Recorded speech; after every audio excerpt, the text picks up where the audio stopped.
Hello বন্ধুরা, আশা করছি আপনারা সবাই ভালো আছেন।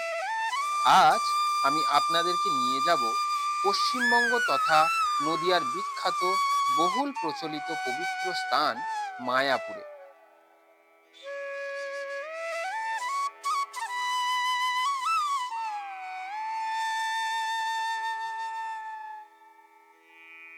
পবিত্র মায়াপুরে গিয়ে আপনাদেরও ইচ্ছা হবে এই সুবিশাল মায়াপুরের মধ্যে থাকা এই পার্টিকুলার জায়গাটি অন্তত একবার ভ্রমণের।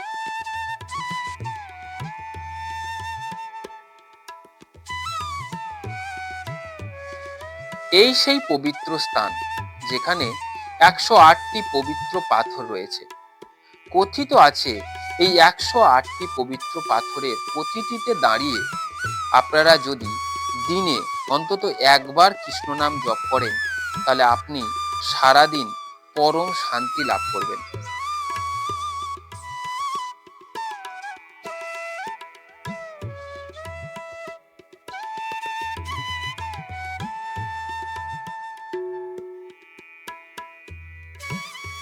প্রিয় বন্ধুরা, আশা করব আপনারা অবশ্যই মায়াপুরে গেলে এই পবিত্র স্থানটি একবার ভ্রমণ করবেন। তাহলে বন্ধুরা, আবারও অন্য কোনো ভিডিও নিয়ে আমি হাজির হব। ততক্ষণে আপনারা সবাই ভালো থাকুন, সুস্থ থাকুন। আর যদি ভিডিওটি ভালো লেগে থাকে তাহলে বন্ধুদের কাছে শেয়ার করুন।